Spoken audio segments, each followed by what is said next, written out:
Ce mardi 14 mars 2023, à 21h25, TMC diffuse un documentaire consacré à la diva de la pop internationale, intitulé Céline Dion, une voix, un destin. L'occasion de se demander dans quelle émission de télévision l'interprète de I Am Alive a-t-elle fait ses débuts en France. On connaît l'histoire d'amour de Céline Dion avec la France. Cela débute à sa naissance, lorsque sa mère, Thérèse Dion, la prénomme Céline, reprenant le titre de la chanson du Gaufret qu'elle adore. Cela se poursuit avec les premières chansons que lui écrit à l'adolescence le parolier français Eddy Marnay, puis, bien entendu, en 1995, lorsque Jean-Jacques Goldman lui consacre l'album 2, qui devient le 33 tonnes le plus vendu de l'histoire de la francophonie. Sans compter que, tout au long de sa carrière, l'épouse de René Angélil n'a cessé de nous rendre visite. Alors que TMC diffuse ce mardi 14 mars 2023, à 21h25, un documentaire intitulé Céline Dion, une voix, un destin, interrogeons-nous sur un point précis, qui se situe au début de la carrière de cette grande interprète.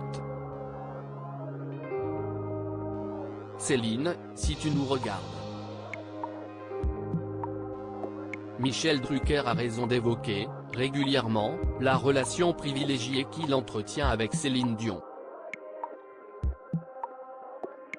En 60 ans de carrière, le patron des animateurs télé a vu bien des gloires se lever, briller de mille feux. Puis disparaître, aussi soudainement qu'elle était apparue. En conséquence, le père des rendez-vous du dimanche, de Champs-Élysées, de Studio Gabriel et de Vivement Dimanche, a aussi le nez creux pour deviner quel artiste, débutant sur son plateau, est promis à un radieux avenir. Quand il en a conscience, il se montre d'une fidélité exemplaire, nouant même des liens avec la famille de l'acteur ou de la chanteuse en question. Et si est ce qui s'est produit avec Céline Dion? Pas une visite en France, pas une tournée dans notre pays, sans un passage sur le canapé rouge de Michel Drucker. Ce dernier a même consacré par le passé une émission spéciale tournant autour de la star, enregistrée à Montréal. N'est-ce pas sur le plateau de Champs-Élysées que Céline Dion fit ses débuts en France, le 9 janvier 1983 ? Elle y interprétait, ce soir-là, l'un de ses premiers tubes, signé Eddy Marnay, d'amour et d'amitié. Croque vacances en prime. Il est certain que si est ce passage télé qui fit connaître Céline, alors âgée de 14 ans, aux Français. Et Drucker sut parfaitement la mettre en valeur. Au point de rappeler aux téléspectateurs, dans les années qui suivront, qu'elle aura fait ses débuts chez lui. Ce qui est pourtant techniquement faux.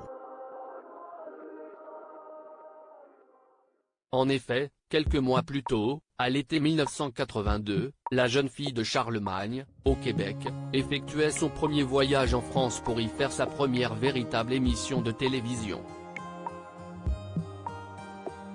Laquelle n'était pas Champs-Élysées. Mais Croque Vacances. Dans ce programme jeunesse culte de TF1, présenté par le sympathique Claude Pierrard, Céline, cheveux longs relâchés et physique d'ado comme il en existe des milliers, interprétait le 20 août 1982 un titre de l'album La Voix du Bon Dieu, sorti en 1981 au Canada, et intitulé L'amour viendra. On connaît la suite, la fille de Thérèse et d'Adhémar Dion va très vite voir venir l'amour et la gloire. À lire aussi Céline Dion malade, comment va la chanteuse? Une proche donne enfin de ses nouvelles.